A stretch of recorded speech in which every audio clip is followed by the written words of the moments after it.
SWOMP is joined today by an indie electronic music producer and multi-instrumentalist based in Copenhagen, Denmark, who will be making a trip across the pond to North America next month for a string of dates from coast to coast. Anders Trentemøller, how's it going? I'm super fine, thank you, and thank you for inviting me on the show. Absolutely. So this upcoming tour, you're not going to have a lot of time to do any sightseeing here, Anders. No, it's like we are playing nearly every night. So I think we only have one off day. That's in Seattle, I think. So it's pretty much in and out and playing as much as possible for I think we have 7 or 8 shows all in all. Yeah, 7 shows I see here. 7, yeah. Yeah, 7 all across North America, starting in really some of my most favorite places to visit. Brooklyn, New York, you start on February 5th. You got shows in Chicago and Seattle, as you mentioned, wrapping up in Los Angeles on Valentine's Day, and definitely a couple of Canadian dates, one in Vancouver and one that's kind of close to us in our neck of the woods here in Ontario, February 6th at the Axis Club in Toronto. So what's your take, Anders, on Canada? You've had a long career, but have you played in Canada before? I take it you have. Yeah, we have. I think this is actually maybe the 5th time that we are playing in Canada. So we also played in Montreal also on our last tour, and also Toronto, I think.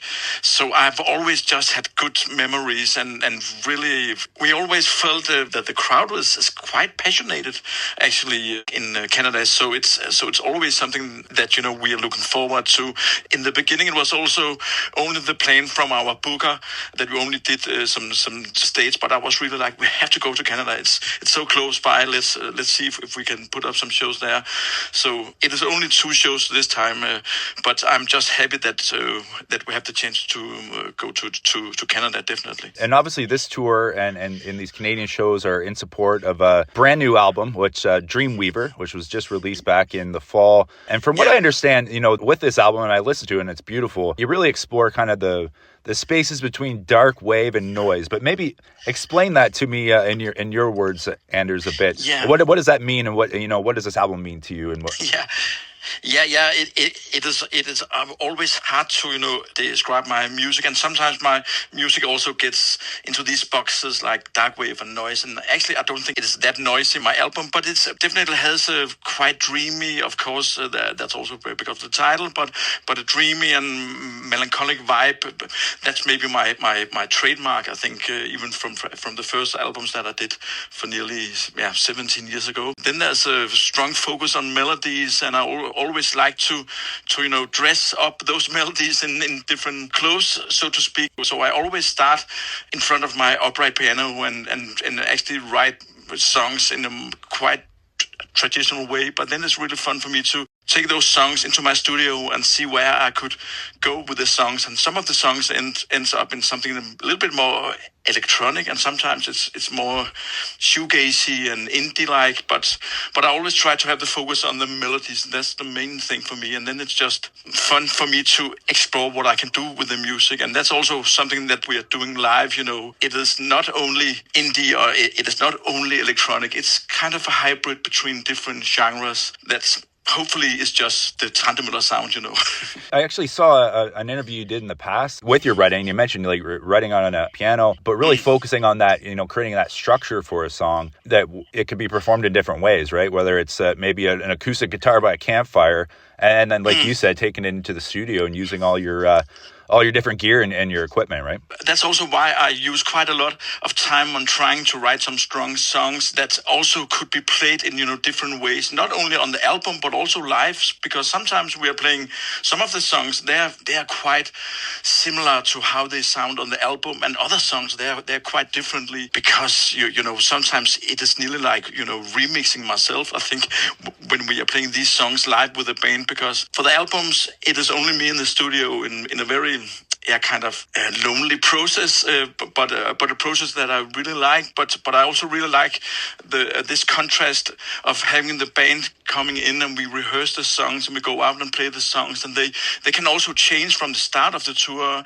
And if you're listening to a recording of one of our first shows of some of the songs on one of our last shows, some of the songs has really changed a lot, because we are changing all the time. We are adjusting the music, and maybe some of the songs could be played a little bit faster and slower, and the guitar player comes up with ideas, and that is the beautiful thing about playing with a band, that everyone in the band has something to say. It is not just me with a backing band. I really see Trentemøller as a whole unity, so to speak. With the new music, like with Dreamweaver, because it's so, fresh, you still feel that even that, like, you're coming to North America for these 7 shows. Do you feel even those new songs will still transform from the start of the tour towards the end of the tour? Yeah. It is funny because we are playing quite a lot from the new album also. Sometimes actually nearly forget how the songs were sounding on the album, even if it is quite new, because we have played 38 shows for some month ago here in Europe, and we had a big Europe tour. As I said, some of the songs really changed through the tour, so we are definitely.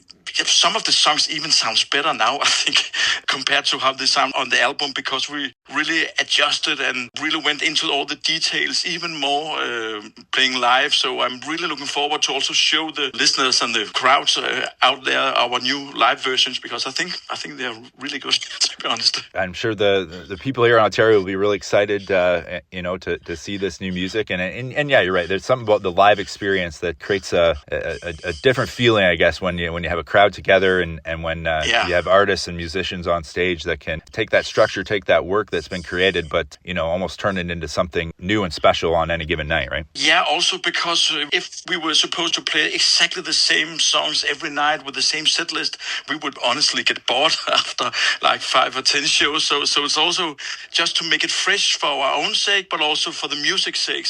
And then we are also bringing our visual side, and that is also a big part of my shows, that we have some really cool visuals going on, and everything. Hopefully people will feel that the audio, the music, and the visual side melts together in this live experience. Yeah, that's what it's all about. Feel it in your soul, I guess, when you're at a live show, and the visuals definitely help with that. But I was going to ask you too, Anders. You spearhead and you create this music yourself, like you said, some often on your own, but you're not going to be on the loan. This isn't a solo tour when you're making these stops. So you're bringing a band and a kind of a crew with you, right? Yeah, because I've never had the urge to just do solo stuff. It would be super boring, and it is actually not possible to play my music just myself, because I cannot play guitar, drums, and bass at the same time, So I really need a band to perform my music. So it's also the only possible way for me to actually play it live. And as I said, I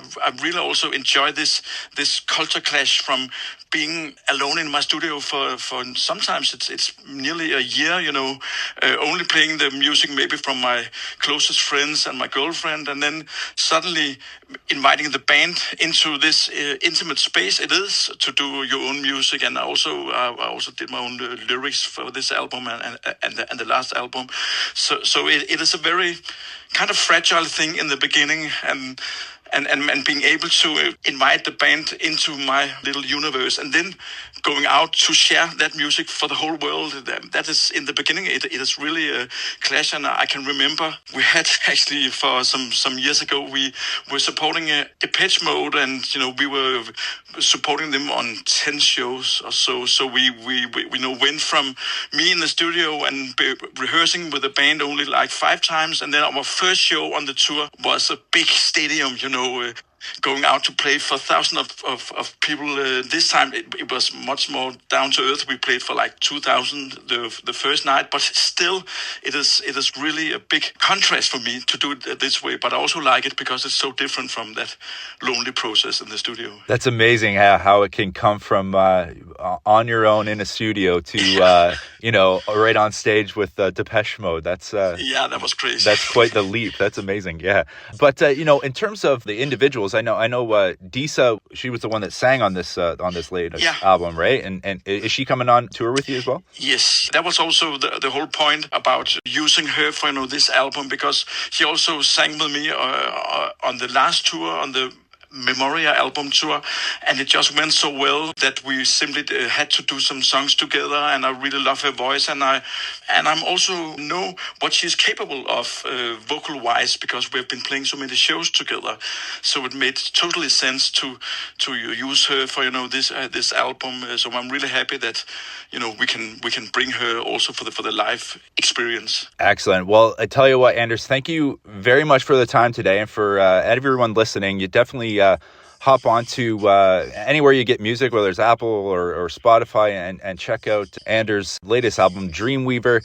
And if you're in the area of Toronto, definitely on February 6th, head on over to the Axis Club to check out Trentemøller and his latest album and his live music. All the details, you can find it at trentemøller.com. Anders, thank you very much for the time today. Thank you very much, and nice talking to you, and hello to all the listeners. Thank you.